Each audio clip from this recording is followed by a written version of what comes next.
그러니까 기본 개념 말씀하시면 될 거예요. 부동산 개념, 토지 용어, 그 다음에 세 번째가 부동산 특성이 있습니다. 그러니까 제일 먼저 부동산 개념 자체를 보시는데, 자, 개념을 봤을 때 기술경제법 세 개 있지 않습니까? 그죠? 이걸 한쪽 측면을 보지 말고 세 개를 묶어서 보는 거 아니에요. 이 세 개를 묶어서 본다, 이 말 뜻이 뭐예요? 종합이란 말 안 쓰는 거지? 종합 대신 다른 말 쓸 거 아니에요? 그게 뭐죠?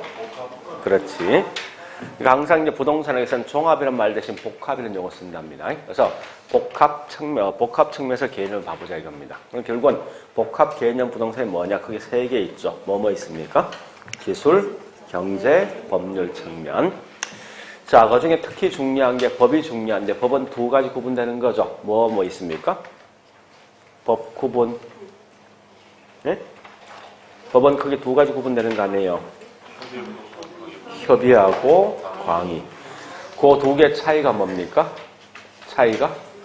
그렇지. 준부동산이 있냐 없냐 거기에 따라서 협의란 말과 광의 구분되어 친다 이거요.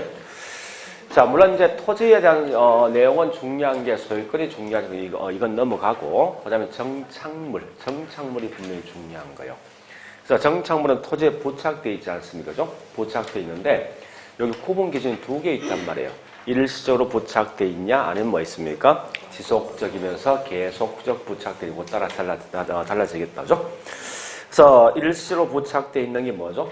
동산이고 그다음에 계속적 부착되어 있다 이게 정착물.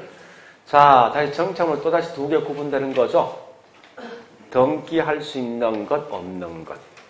등기할 수 있다 다른 말로 이게 뭐라 하지? 독립 정착물. 등기할 수 없다? 이게 뭐예요? 종속 정착물이죠. 일단 그런 정도까지는 아셔야 돼. 그러니까 안에 어떠한 예가 어디 속에 포함된 이건 차후 문제예요, 사실은. 자, 그리고 이제 두 번째 보니까 토지 용어인데, 자, 첫 번째 이겁니다. 지역 상호 간의 변화가 있냐, 지역 내냐 따라 구분되는 거죠. 지역 상호 간이다.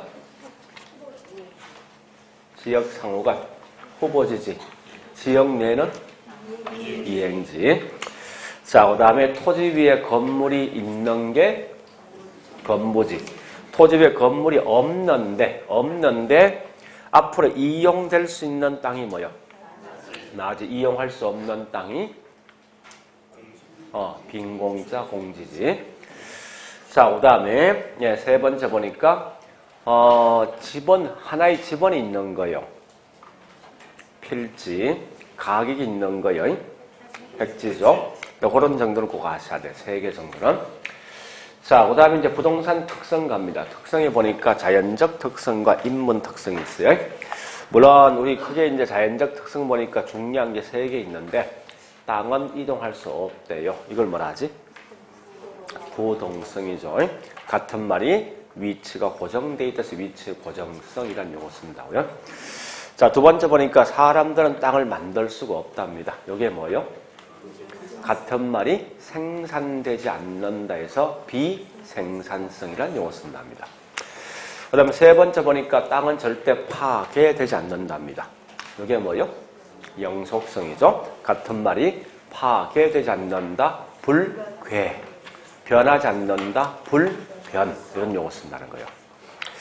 그 다음에 똑같은 땅은 있을 수가 없죠. 그죠? 그래서 각각의 땅들마다 개별적 성향이 있어서 개별성이죠.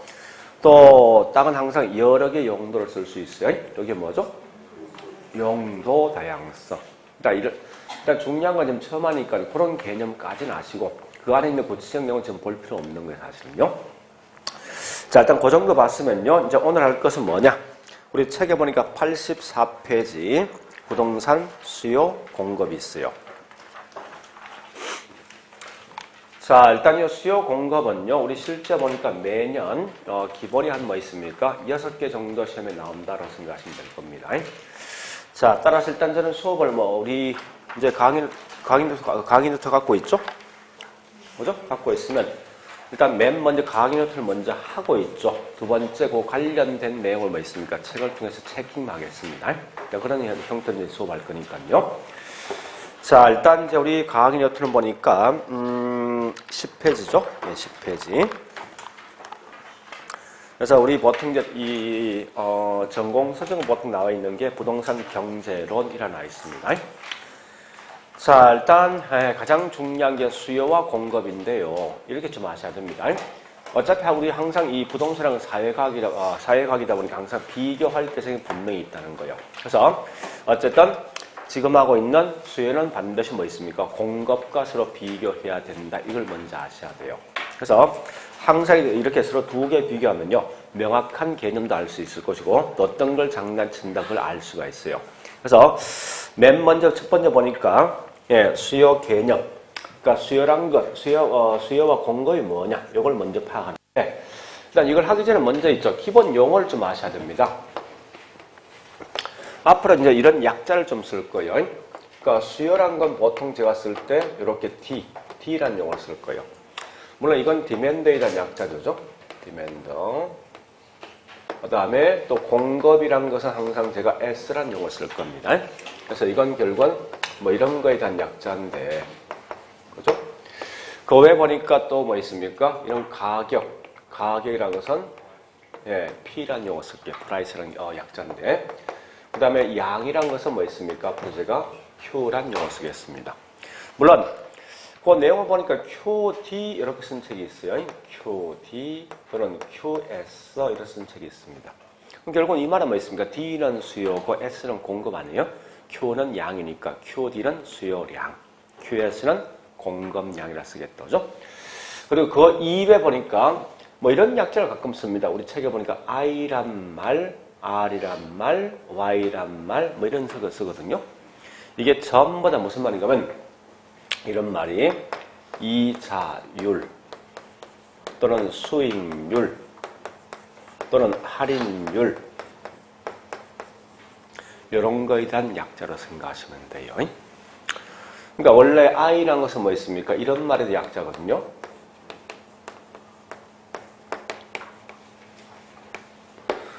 그 다음에 저기 뭐 있습니까? R이라는 것은 리턴은 되돌려 받는 거죠. 그죠? 이런 거 약자예요.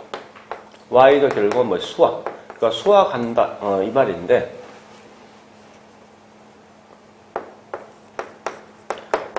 이런 거에 대한 약자거든요. 그래서, 이자율, 또는 뭐 있습니까? 수익률, 그 다음에 소득률인데, 구분하지 말고 일단 뭐 있으면 I나 Y나 R 같은 점이나 수익률, 할인율, 이자율 이라고 생각하시면 돼요. 그래서 이런 걸 이제 앞으로 우리 책도 꽤 있을 겁니다. 그래서 이 말이 이건 좀 기억하시라고요.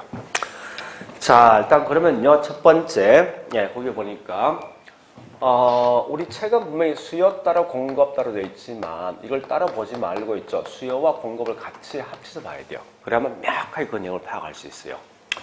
자, 일단 첫 번째 보니까 수요 개념, 공급에 대한 개념이 있어요. 우리 아마 거기 있는 필기로서 보니까 이 중요한 게 딱 3개 있습니다. 주로 제가 3개를 끊었을 겁니다. 일정 기간 또는 시점 동안에. 자, 그 다음에 어떤 재화, 이런 재화란 말, 서비스, 용역, 뭐 이런 게 가끔 책에 나옵니다. 재화, 서비스, 용역인데, 물론 경제학적 개념은 되어지지만 그걸 구분하지 말고 몽땅 묶어서 상품이다, 제품이다 라고 생각하세요. 그래서 이런 상품 또는 제품을 소비자 또는 뭐 판매자가 구매 또는 판매, 그 다음에 중요하죠. 한 욕구냐 아니면 하고자 하는 욕구냐 하는 거예요. 그러니까 주로 이제 우리 개념과의 장난치면요, 그대로 놨을 때 뭐를 장난치는가 하면 요 2개 중에 뭘 쓸래? 요거 2개 중에 뭐 어떤 거 쓸래? 라고 묻습니다. 근데 우리 과거에 보니까 이 내용 중에 가장 많이 물었던 게 요걸 제일 많이 물었습니다. 이게 보니까요, 16회부터 25회까지, 24회까지죠? 25회까지는 16회부터 25회까지 계속 시험 나왔어. 매년마다 한 문제씩. 굉장히 이건 중요한 거예요. 매년마다 딱 한 문제 시험 나왔다고. 그래서 다른 건 몰라도 무조건 이건 아셔야 돼. 예? 그리고 여기 있는 욕구란 말이 뭐냐? 이걸 장난친 게 2번 장난쳤어. 욕구에 대해서. 예? 그래서 적어도 다른 건 몰라도 개념 자체 물었을 때 여기 있는 2개만큼은 꼭 기억하셔야 돼. 요건 보니까 비록 구분되었지만 이건 큰 의미는 없는 것 같아 보니까. 자, 일단 봐볼게요. 이제 이런 거요. 그러니까 너무 이 개념 어렵게 생각하지 말고 이런 한번 물어볼게요. 수요가 뭐요? 수요. 우리말로 사는 거. 그 다음에 공급은요? 파는 거죠. 자, 파는데 문제는 자, 이미 산 양입니까? 아니면 앞으로 사고 싶어하는 양이에요? 응? 둘 다입니까? 지금 중량에 뭐 있습니까? 내가 양을 지금 측정할 목적에 얼마 정도 샀냐는 거예요. 근데 중요한 건 이미 과거에 산 양이 중요합니까? 앞으로 사고 싶은 양이 중요합니까? 그죠? 그러니까 과거는 이건 죽은 자식이에요. 의미가 없는 거예요. 그래서 절대 이 말은 쓰지 마라 이거야. 그러니까 이건 이미 시간이 경과된 거 아니에요? 그래서 이걸 가지고 다른 말로 사후적 개념 쓴다고. 거꾸로 하고자 하는 양이 뭐냐? 이게 사전적 개념이랍니다. 반드시 수요이든 공급이든 앞으로 하고 싶은 양이 중요한 거예요. 그래서 사전적 개념만 취급하지 사후적 개념을 취급하지 않는다. 이런 거 먼저 아시라고. 그런데 이건 아마 제가 봤을 때 거의 장난칠 가망성이 없어. 그냥 통과하시라고요. 그런데 중요한 것은 뭐냐? 앞에 있는 이 내용만큼은 여러분들이 정확하게 기억하셔야 돼요. 이건 굉장히 중요합니다. 자, 일단 2개를 제가 먼저 구분할 거예요. 하는데 제일 먼저 우리 요 말이 있습니다. 흘러가는 게 있어. 흘러. 이런 플로우란 말이 있고 그 다음에 축적되어진 양이 있어요. 양이 2개 있어요. 흘러간다, 축적되어진 양.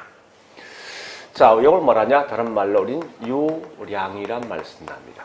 거꾸로 이건 축적되어진 양이니까 저량이란 말 쓴답니다. 이게 실제 시험만 나오는 게 어떤 예가 어디 속에 포함될까 이게 과거에 보니 한 10번 나왔다, 10번. 내가 봤을 때 별 이게 내용이 중요하지 않는데 왜 냈는지 이해 안 됩니다, 저는. 하여튼 보니까 주구장창 시험 냈는데, 자, 요 말 뜻이 뭐냐 이거요. 보세요. 현재 강이 있어. 강이 있는데, 여기에서 여기까지 흘러간 양을 측정하는 거예요. 여기 유량이에요. 거꾸로, 저량은 물컵이 있는데, 현재 물이 담겨져 있는 양이랍니다. 그러면, 자, 물어보죠. 이 강이 있는데, 물이 흘러간 양이 10만 톤이 흘러갔습니다. 10만 톤이.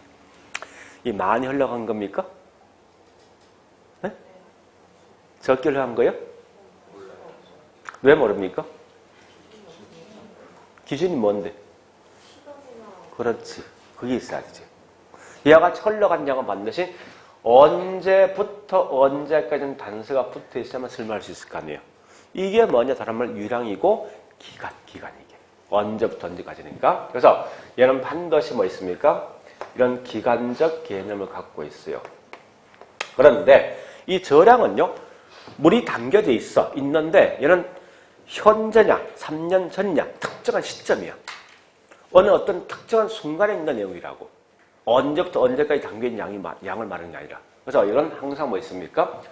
예, 시점을 가지고 설명한다. 이거 먼저 아시라고요. 그러면 자, 2번째. 예, 기간은 언제부터 언제까지인가 반드시 이건 장기란 개념과 서로 밀접한 관계가 있어요. 거꾸로 뭐 있습니까? 여기 시점은 하나의 순간을 가지고 설명하니까 이건 다른 말로 단기란 개념과 서로 관련되어 있는데 이때 조심할 개념들 장기와 단기 있죠. 요거는 어떤 기준이 있을 것 같아.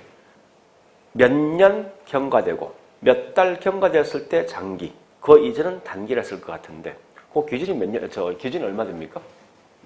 몇 시간? 며칠? 몇 달? 몇 년? 언제? 네? 언제요? 절대 장기와 단기란 그런 개념이 아니라 한계가 있어. 이건 꼭 아셔야 돼. 부동산에서 단기, 장기 구분 기준은 딱 하나 있습니다. 신규 물건 만들 수 있냐 없냐 그 차이야. 그러면 요 분필을 보니까 1시간 만에 만들 수 있대. 그럼 이 1시간이 기준이야. 1시간 이상 되면 장기, 1시간 이하 되면 단기라고. 집업 만드는 게 1년 걸린대, 기준이. 그러면 신규 물건 만들 수 있는 시간이 1년이니까 1년 이상 되면 장기야. 그렇지 못하면 뭐예요? 예, 열어본다고. 그러니까 너무 몇 달, 며칠 보지 말고 오직 기준은 신규 물건을 만들 수 있냐 없냐 그것 따라서 단기와 장기가 구분되어진다라고 보시면 돼요. 그러면 이때 보니까 자, 이 말 아닙니까? 신규 주택은 신규 물건 만든 거 아니에요, 이거? 그럼 얘는 장기 되겠죠? 거꾸로 뭐 있습니까?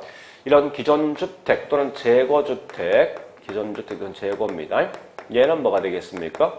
현재 존재하고 있는 양 아닙니까? 따라서 이건 다른 말로 단기, 즉 다른 말 저량 속에 포함되어 있습니다.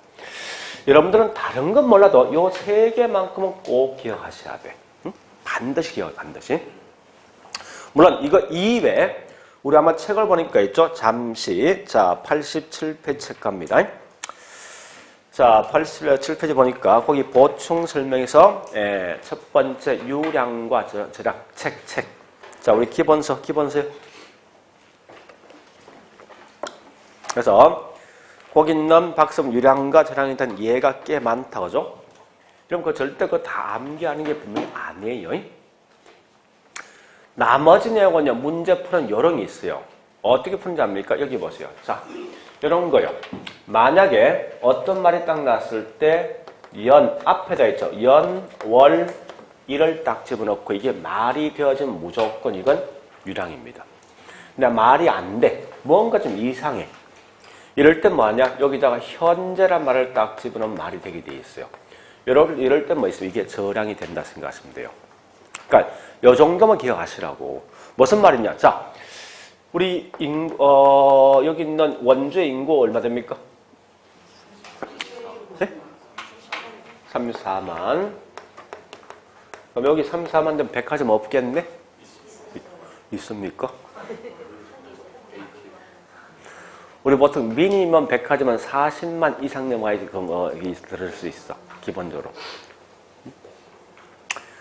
그래서 그렇게 보시면 돼요. 근데 어쨌든 자 인구가 34만 했습니다. 근데 여기다 앞에 요만 집어넣어요. 1년 동안 인구 34만 말 됩니까? 뭔가 이상하지. 그 대신 현재 인구 34만 이건 깔끔하지. 그럼 결국 인구는 뭐가 됩니까? 저량을 보는 거예요. 네? 자 소득이 보니까 1,000만 원 되어진대. 1년 연봉 1,000말 되죠? 월 1,000말 되는 거지? 그러니까 말이 되어지면 이건 유량이다. 이렇게 하면 돼. 모든 걸 전부 다. 자, 우리 밑에 보면 1층이 저기 이동통신이 있죠? 예, 핸드폰 판매량이 100대다. 요건 유량, 저량. 응? 핸드폰 판매량이 100대다.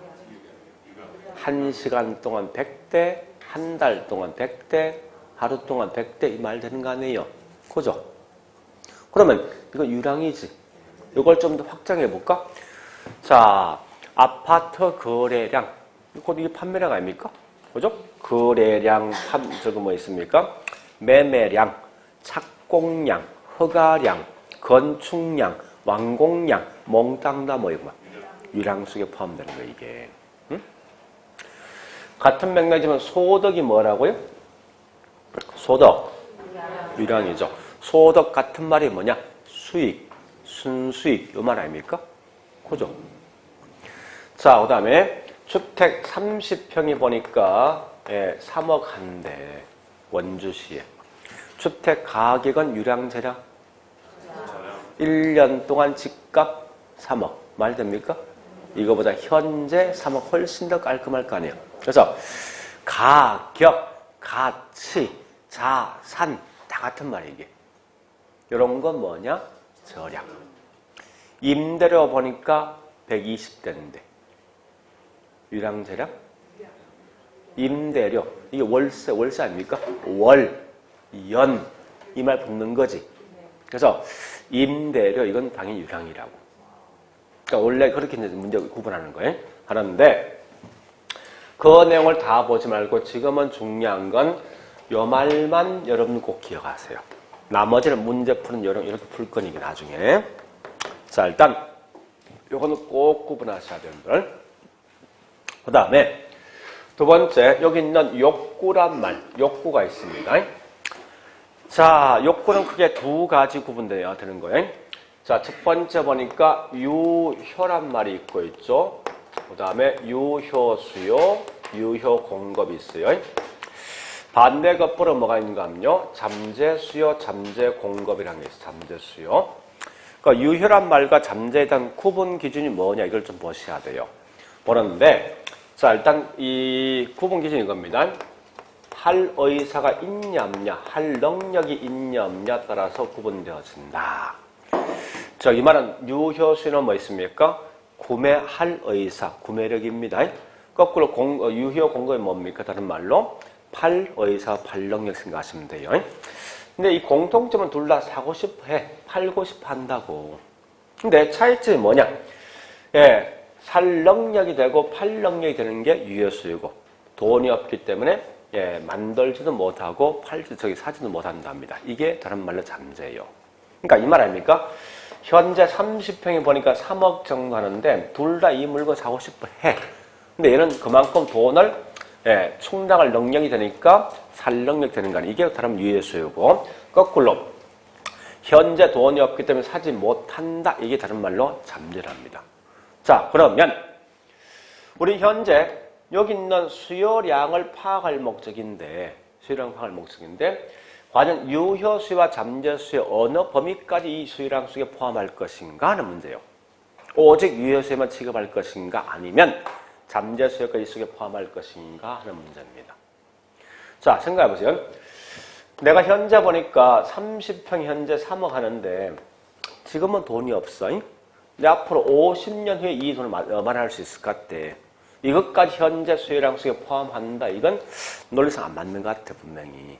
그죠? 그래서 반드시 부동산 수요는 오직 유효 수요만 취급하지 잠재 수요는 취급치 않습니다. 이걸 꼭 기억하셔야 돼. 이렇게 해서 내용을 좀 정리하시라고요.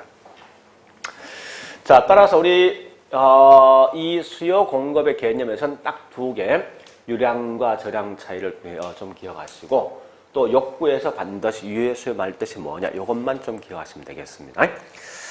자, 우리 아마 그러면요, 우리 거기 있는 뭐 있습니까? 강의 노트 보니까 10페이지 있는 1번 개념 끝났어요. 그죠? 그 박스하는 분이 제가 1번에서 유량과 저량 차이 나 있을 것이고, 갈로 2번 항상 사전적 개념과 사후적 개념이지만 오직 사전적 개념만 취급한다 이거고, 세 번째 제가 일부러 뭐 거기 있는 유효, 잠재 구분되어 있습니다. 그 두 개는 좀 표시를 하셔야 됩니다. 하지만 어쨌든 반드시 부동산에선 유효 수요, 유효 공급만 취급한다. 이런 걸 좀 기억을 해 주셔야 됩니다. 다른 건 몰라도. 자, 일단 여기까지 했으면요. 어디 보는가 하면 우리 OX 문제 있죠? OX 문제.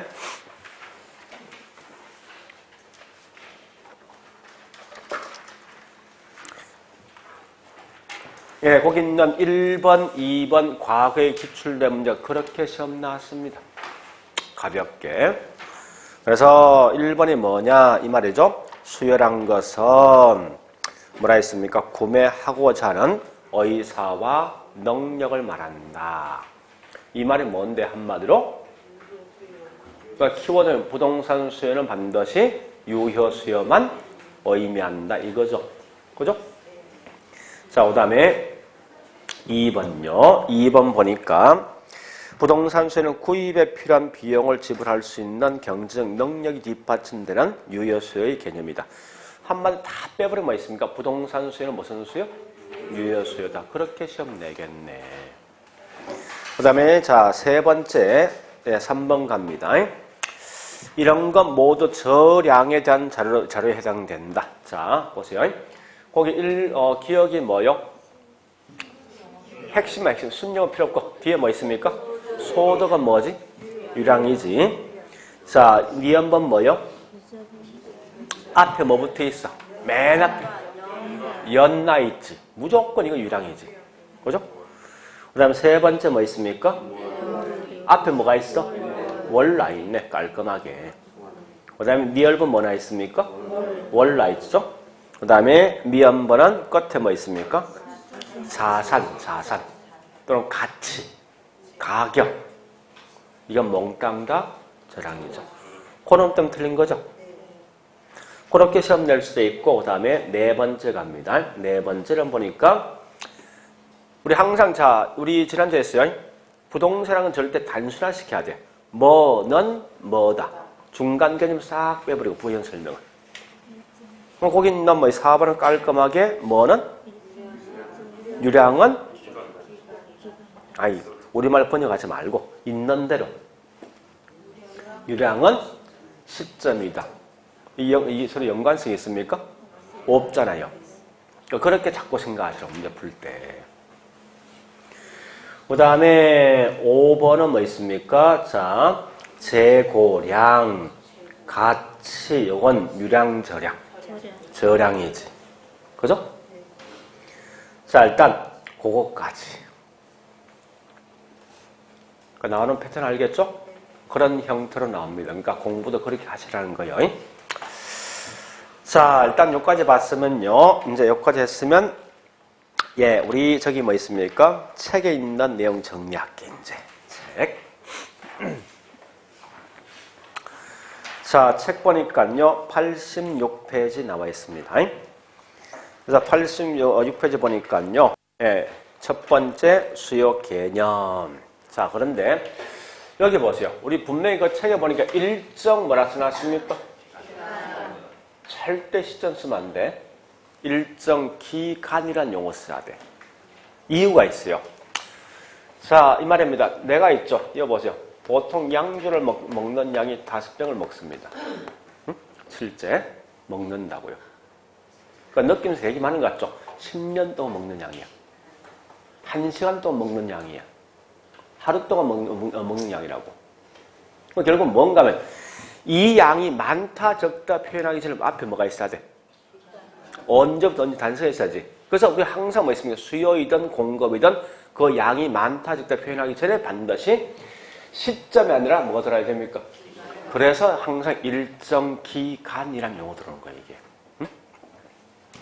기간 동안에 네, 쭉 설명된 구매하고자 한 의도된 양을 말한다. 그래서 이걸 가지고 동그라미 1번 보니까 1번의 키워드 뭐예요? 기간이란 명시되어 있으니까 뭐라고요? 유량이다. 거기 키워드죠. 그거만 좀 정리하시고. 그 다음에 자 동그라미 2번 갑니다. 2번 보니까 키워드 뭐 있습니까? 동그라미 2번 유효수요 키워드지. 그럼 이렇게 보셔야 되죠? 이렇게 보셔야 돼요. 유효수요다. 유효수요가 뭔데? 앞에 부연 설명되어 있잖아. 뭐요? 의사와 능력이지. 그죠? 그러니까 저는 보통 이렇게 공부합니다. 항상 여보세요. 그러니까 유효수요 키워드 아니야. 그죠? 그 유효수요가 뭐냐? 앞에 있는 키워드, 저기 내용 부연 설명되어 있을 거 아닙니까? 그죠? 이렇게 해서 예, 의사와 능력 이렇게 보통 표현하거든요. 결국 나머지는 결국 필요 없는 거예요, 사실은. 항상 이 개론 과목을 이렇게 공부하시라고. 자꾸 키워드에서 중심 움직이셔야 되지. 그 내용을 다 읽으면요. 자꾸 내가 딴 데 빠지게 돼 있다고, 이게. 아까 문제 풀어봤지만요. 전부 다 핵심만 계속 움직이지 않습니까? 그죠? 그러니까 이걸 설명한 부연 설명은 큰 의미가 없다는 거예요. 의미가 없다는 거예요. 자, 그 다음에, 예, 밑에 그 설명 구질구에 대해서 그냥 버리시라고 우측 갑니다. 예, 그 동그라미 3번 있죠? 3번을 딱 보니까, 예, 핵심이 뭐예요? 사전적 개념이죠. 사전적 개념이 뭐게요? 요 말. 어떤 걸 쓸래 돼 있습니까? 하고자 나 있잖아. 요것 때문에 사전적 개념을 쓴다. 사후적 개념은 아니다. 라고 설명된 거예요. 자, 밑에 있는 동그라미 4번은 그냥 과감하게 버리세요. 그건 볼 필요 없으니까. 그리고 보충 설명이 있는 유량과 저량에서 1번에 있는 어떤 예가 어디 속에 포함될까 하는 건데, 이런 거기 보니까 유량에 보니까요, 어떤 게 있는가 하면 당기 순이익, 쭉 넘어가서 국내 총생산, 수출액, 수입액, 이런 건요, 하지 마세요. 왜? 부동산과 전혀 관계없잖아. 적어도 뭐 양심이 있는 거지. 양심이 있어야지. 그죠? 항상 시험면 부동산과 연관되어 있는 유량과 재량을 묻게 돼 있어.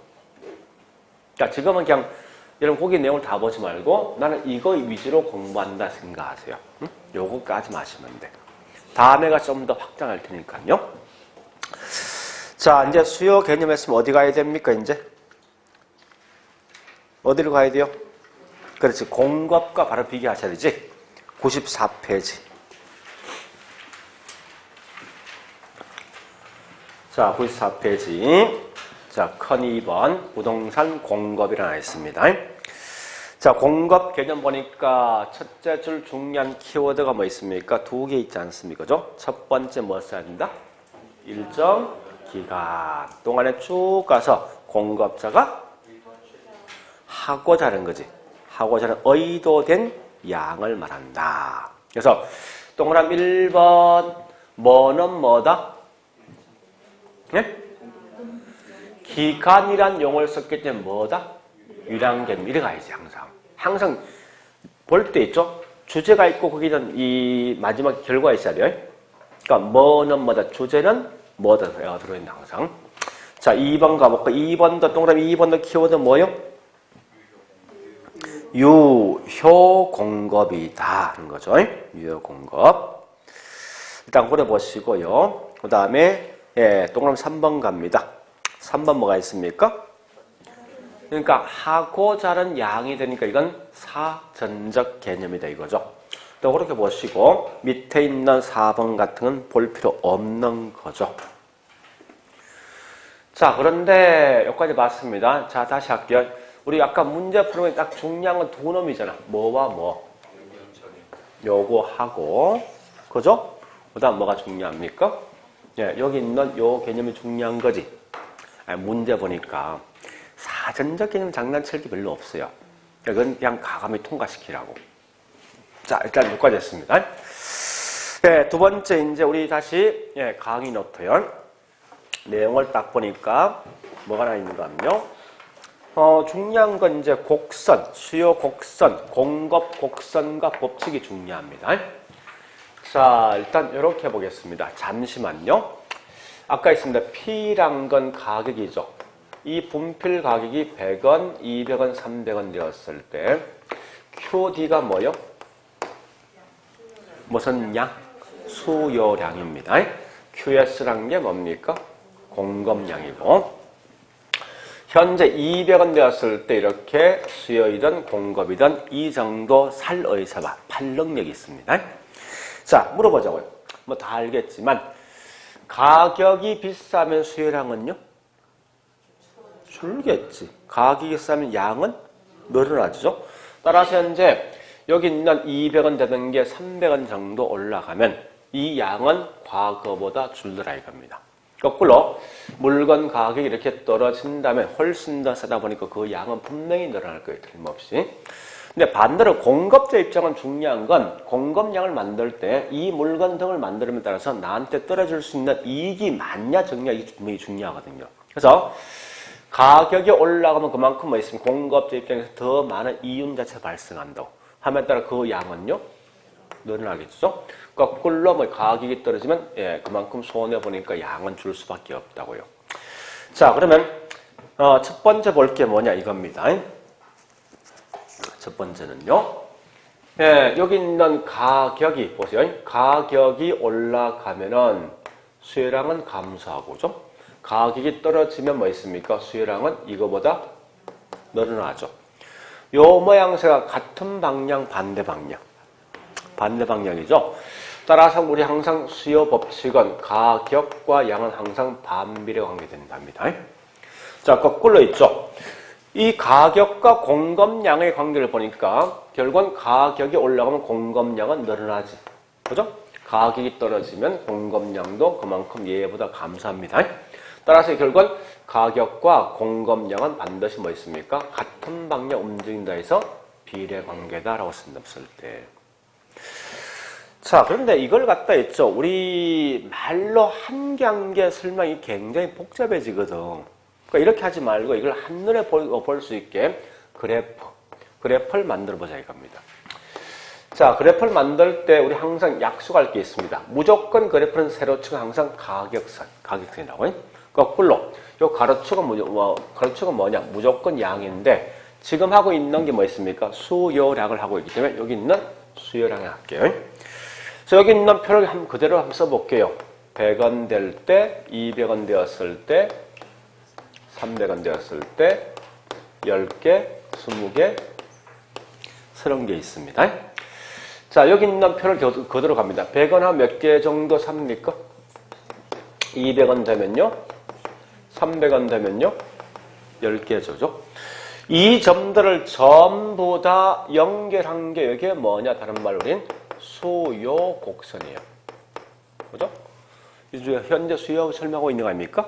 그래서 앞으로 수요 곡선 제가 D라 표현할 건데, 자, 이때 중요한 게 있습니다.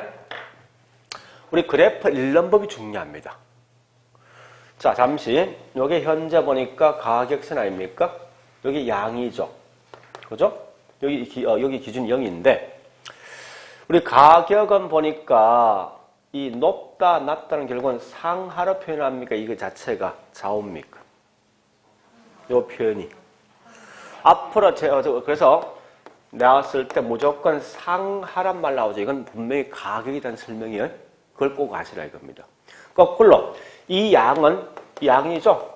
양도 많다, 적다, 즉 좌우인데 이게 분명히 좌우로 표현해야 돼요. 그래서 항상 표현할 때 뭐 있습니까? 좌우로 표현되면 이건 무조건 양에 대한 설명인데 이걸 먼저 아시라고요. 이걸 먼저 아셔야 돼, 여러분들이. 그러면 이때 보니까요. 자, 항상 먼저 읽어줄게. 가격을 먼저 읽습니까? 아니면 양을 먼저 읽습니까? 응? 자, 한번 해볼까요? 가격을 먼저 읽으면 어떤 현상이 있는가 하면, 자, 가격이 우리 항상 뭐든지 적은 쪽에서 많이 읽습니다. 가격이 올라간다면, 올라간다 이게 뭐죠? 네, 상으로 하겠선 100원 할 때 양이 얼마 있습니까? 30개 했죠. 그 다음에 300원 될 때 양이 얼마 돼요? 10개죠? 그 양은 주는 거네? 그죠? 그래서 자, 이 말 들어본 적 있습니까? 상좌향 곡선 들어본 적 있습니까? 있습니까? 뭔가 좀 이상하죠, 그죠? 사실은.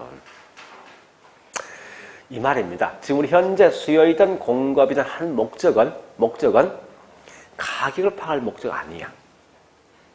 그 결과 양이 몇 개이냐 이게 파악할 목적이지. 왜 그런가 하면 수요랑 공급, 자, 수요량이 영향 줄 수 있는 게 오직 이 건물의 가격만 영향 줍니까? 그래요?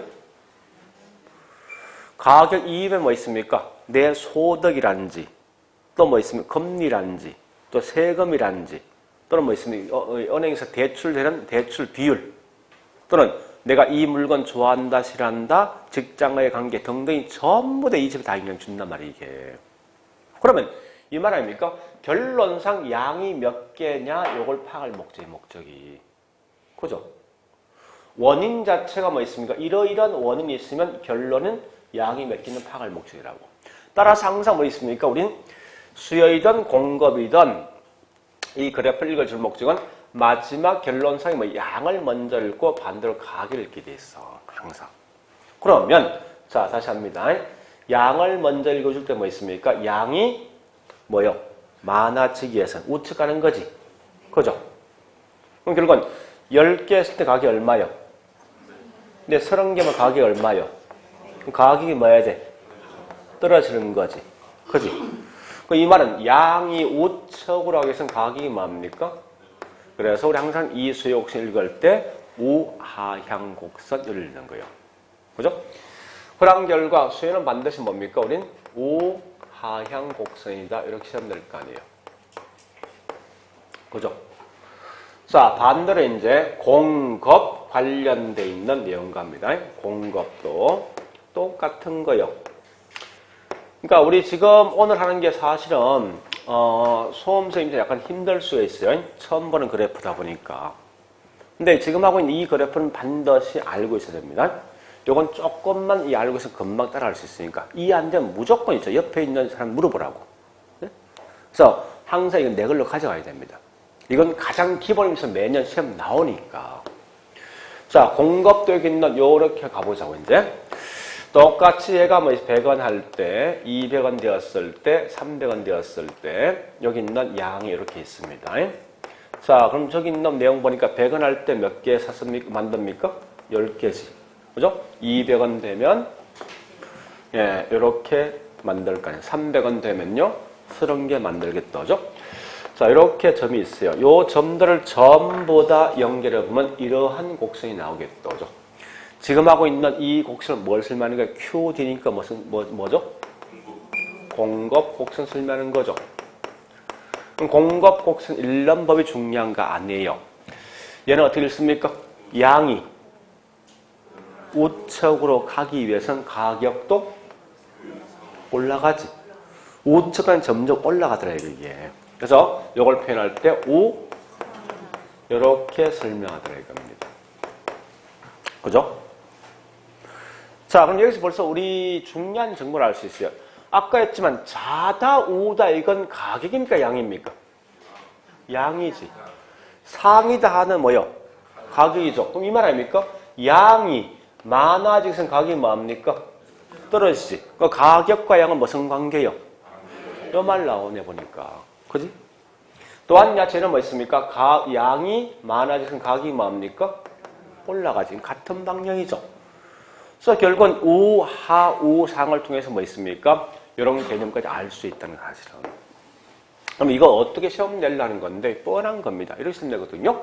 실제 시험은 가격이 올라가면은 수요량은 내려가고 단순하면 공급량은요. 이렇게 시험 내. 그냥 가볍게. 우상우하는 거의 잘 쓰지 않습니다. 대신에 뭐 있습니까? 그냥 가볍게 이렇게 시험 내는 원칙이라고 사실은. 자, 일단 요거까지 했습니다. 물론 우리 아마 거기 현재 뭐 있습니까? 예, 강의에 보니까 맨 밑에 이 말 들어있죠. 개별 수요 합이 시장 수요 공급 합이다. 그죠? 이를 시장 수요 공급 곡선이 훨씬 더 탄력적이란 말이 있는데 이런 건 그냥 한번 들어본 거예요. 자, 일단 여기까지 했으면 책에 있는 내용 보겠습니다. 자, 책의 88페이지요.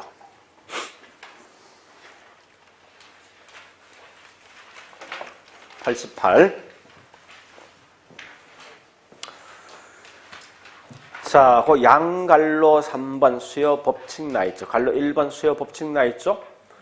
자, 잠시만요. 우리 이미 이 답 알고 있잖아요.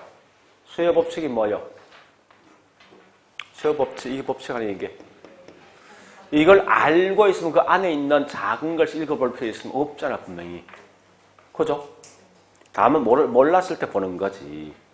그래서 수요 법칙 보니까 키워드 두째 줄 보니까 끝에 반비례. 여기 중요한 거고. 자, 갈로 2번 수요 곡선. 여기 뭐지? 수요 곡선이 뭐요? 무슨 곡선? 이건 내가 알고 있죠? 그럼 더 이상 그 작은 것을 보지 마라 이겁니다. 그래서 물론 거기 동그라미 2번 보니까 하향 나 있어. 자, 그다음 양갈로 4번 갑니다. 4번을 보기 위해서 어디 보니까 89페이지 맨 위에 보세요. 맨 위에. 자, 현재 보니까 이게 A라는 사람과 B라는 사람이 어떤 물건을 지금 사고 있는 거예요. 만약에 물건 가격이 300원 되어지면 A는 몇 개 삽니까? 16개. B는요? 요거 두 개 합치면요? 52죠. 그럼 결국 이 말은 각각에 있는 개별 수요 합이 시장 수요다. 이때 우리 그래프가 좀 이상하지만 사실 그래프의 기울기가 가장 완만한 게 뭐냐? 시장 수요입니다. 그래서 여기에 설명되어진 게 어디에 있냐? 다시 88페이지 맨 밑에 있는 동그라미 2번. 그거예요. 그래서 이번은 단지 개별 수요 합이 시장 수요이고 이때 훨씬 더 기울기가 완만한 게 시장 수요. 근데 이건 그냥 들어본 거예요. 가끔 시험 나오는데, 나오지만 이건 절대 정답 관계 없다고. 그냥 단지 5개 질문을 맞출 목적이지, 얘가 분명히 중요하진 않습니다. 자, 이래 봤으면요, 다시 어디 가는가 하면요, 공급으로 갑니다. 95페이지. 예, 95페이지 양갈로 3번 공급법칙. 자, 갈로 1번 공급법칙이 있습니다. 우리 공급법칙이 뭐죠? 비례관계. 그 말 중요한 거죠. 갈로 2번 공급곡선 무슨 곡선? 우상향곡선. 자, 뒷장 가볼까요? 얘도 갈로 4번 보니까 밑에 그 그림 보시면서 A란 물건 만드는 공급자, B란 물건 만드는 공급자 있어요. 이때 가격이 300원 되니까 A는 몇 개 만들죠? 예, B는요?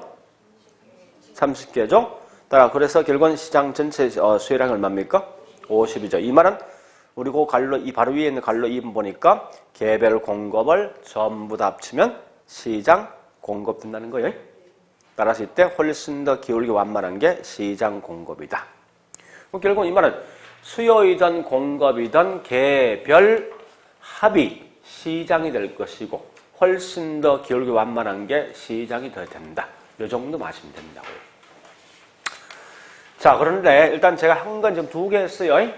여기 있는 개념 했고 그다음 곡선 있는데 적어도 이 곡선이 어떻게 만들어진다 이건 아셔야 돼요, 여러분들이. 기본 맥락 알고 그 다음 진행할 수 있어요. 자, 그래 보시고 좀 쉬었다가 이제 곡선 상의 이동과 곡선 자체 이동할게요.